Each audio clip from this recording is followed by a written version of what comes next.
Hai semua, selamat datang di dunia kimia yang seru dan penuh kejutan. Bersama saya Tika Ramayanti, kita akan membahas topik yang menarik banget, yaitu sel elektrolisis. Topik ini sering muncul di praktikum maupun soal ujian, jadi pastikan kamu simak sampai akhir ya. Kita akan membahas mulai dari konsep dasarnya, contoh reaksinya, sampai aplikasi dalam kehidupan sehari-hari. Let's go! Apa itu sel elektrolisis?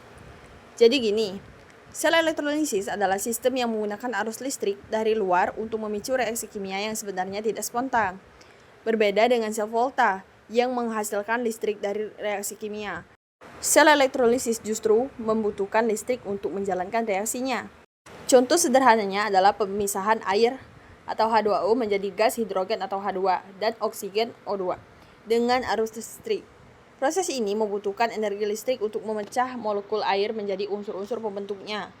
Sel elektrolisis memanfaatkan energi listrik untuk memaksa reaksi redoks yang tidak akan terjadi secara alami. Ini membuka pintu untuk berbagai aplikasi penting dalam industri dan penelitian.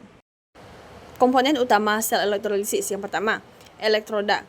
Terdiri dari katoda atau tempat reduksi dan anoda tempat oksidasi. Elektroda ini berfungsi sebagai tempat terjadinya reaksi kimia. Yang kedua, larutan elektrolit. Medium yang menggunakan ion untuk bergerak. Ion-ion ini memungkinkan terjadinya konduksi listrik dalam sel elektrolisis. Yang ketiga, sumber listrik eksternal, seperti baterai atau adaptor, yang menyediakan energi listrik untuk mendorong reaksi non-spontan. Sumber listrik ini penting untuk memulai dan mempertahankan reaksi elektrolisis. Tanpa ketiga komponen ini, sel elektrolisis tidak akan berfungsi. Elektroda menyediakan permukaan untuk reaksi, elektrolit memungkinkan pergerakan ion, dan sumber listrik memberikan energi yang diperlukan. Reaksi dari elektrolisis NaCl. Katoda atau bagian negatifnya itu ion H+ dari air mengalami reduksi. 2H+ plus 2- menjadi H2 atau gas. Sedangkan di anoda atau positif, ion Cl- mengalami oksidasi. 2Cl- menjadi Cl2 gas plus 2- Dalam elektrolisis larutan NaCl, air juga berperan penting. Ion H+ dari air lebih mudah direduksi daripada ion Na+, sehingga gas hidrogen terbentuk di katoda, sementara gas klorin terbentuk di anoda. Proses ini menghasilkan gas hidrogen dan klorin sebagai produk utama. Penerapan sel elektrolisis. Yang pertama, penyempuhan logam. Electroplating melapisi logam biasa dengan emas atau perak. Proses ini meningkatkan tampilan dan ketahanan korosi logam.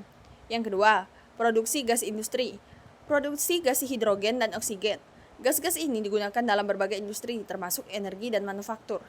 Yang ketiga, pemurnian logam. Contohnya, tembaga atau Cu bisa dimurnikan dengan elektrolisis. Proses ini menghasilkan tembaga dengan kemurnian tinggi untuk aplikasi elektronik. Sel elektrolisis bukan hanya teori, tapi benar-benar digunakan di dunia nyata, dari perhiasan hingga industri berat. Elektrolisis memainkan peran penting dalam berbagai proses manufaktur dan produksi.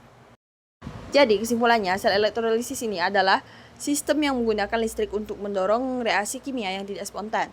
Reaksi ini terjadi di dua elektroda, katoda untuk reduksi dan anoda untuk oksidasi. Dan tentu saja, sel elektrolisis punya banyak manfaat praktis dalam kehidupan kita sehari-hari dan industri sampai laboratorium. Makasih banyak ya udah belajar bareng aku, Tika Ramayanti. Semoga penjelasan ini bisa bikin kamu lebih paham dan lebih semangat belajar kimia. Kalau kamu merasa video ini bermanfaat, jangan lupa like, comment, and subscribe ya. Sampai jumpa di video berikutnya dengan topik yang lebih seru lagi. Dadah!